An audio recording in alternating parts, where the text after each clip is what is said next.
जो एवरीवन, जैसे कि आपको पता होगा कोर्ट ऑफ सेशन जो होते हैं वो डायरेक्ट किसी ऑफेंस की कॉग्निजेंस नहीं लेते हैं।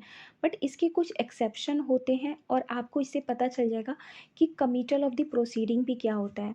तो सेक्शन 193 ये मैंडेट करती है कि except as otherwise express provided by under this code.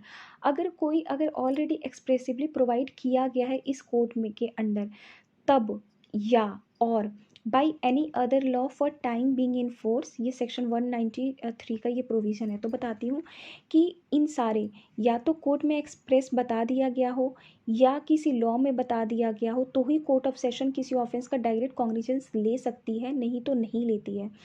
No court of session shall take a cognizance of any offence as a original jurisdiction unless the case has been committed to it by the magistrate under this code। जब तक magistrate के द्वारा court of session को उस offence को commit ना कर दिया जाए, तब तक कोर्ट ऑफ सेशन उस ऑफेंस का कॉग्निजेंस नहीं लेती है। इसीलिए को आपने देखा होगा कि हम अक्सर offences magistrate of first class के पास ही लॉज किया जाता है। अब मजिस्ट्रेट फर्स्ट क्लास को जब लगता है कि ये उनके कॉग्निजेंस मजिस्ट्रेट फर्स्ट क्लास ले लेते हैं, बट कॉग्निजेंस लेने के बाद जब बात आती है ट्रायल स्टार्ट करने की, तो वो उस मैटर को कमिट कर देते हैं कोर्ट ऑफ सेशन को, क्योंकि उनका जुरिडिक्शन होता है उसमें पनिशमेंट देने का। Court of session direct offences का कॉग्निजेंस नहीं लेती है। बट जैसे कि मैंने स्टार्टिंग में बताया था 193 का ये वर्ड स्टार्ट होता है express as otherwise expressively provided under this code. अगर इस कोड के अंदर प्रोवाइड कर दिया गया अगर कोई प्रोविजंस है तो हाँ, इसका सेक्शन 199 है, जिसमें court of session without the committal to him, अगर कोर्ट ऑफ सेशन को कमिट नहीं किया जा रहा है बाय द मजिस्ट्रेट के द्वारा, फिर भी वो डायरेक्ट कॉग्निजेंस ले सकते हैं। 199 के अगर ऑफेंसेस हैं उसमें बताया गया है, unless and until court of session shall not take up cognizance of any offence unless and until the case has been committed to it by the magistrate under this code। तो magistrate commit करते हैं, तो हमें पता होना चाहिए कि committal के प्रोविजंस कहाँ पे दे रखे हैं। तो कमिटल के प्रोविजन सेक्शन 209 में दे रखा है रिड, एंड इसके अलावा 323 में।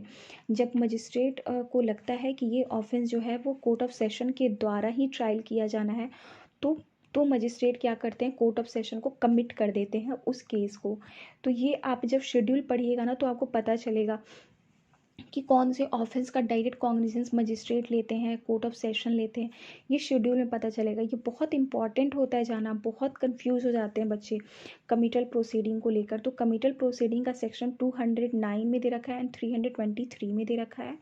एंड 193 में कोर्ट ऑफ सेशन का जो जुरिडिक्शन है वो बताया गया है कि वो अगर उनका ऑलरेडी एक्सप्रेस कोड में दे दिया गया तो ही उस ऑफेंस का वो डायरेक्ट कॉग्निजेंस लेंगे, जो कि सेक्शन 199 में दे रखा है। इसके अलावा अगर कोई भी ऑफेंस है उसके कॉग्निजेंस मजिस्ट्रेट तब तक नहीं लेते हैं जब तक कोर्ट ऑफ सेशन उन्हें कमिट ना कर दे केस को, तब तक वो नहीं करते हैं। तो मजिस्ट्रेट सेक्शन 209 में एंड सेक्शन 323 में करते हैं।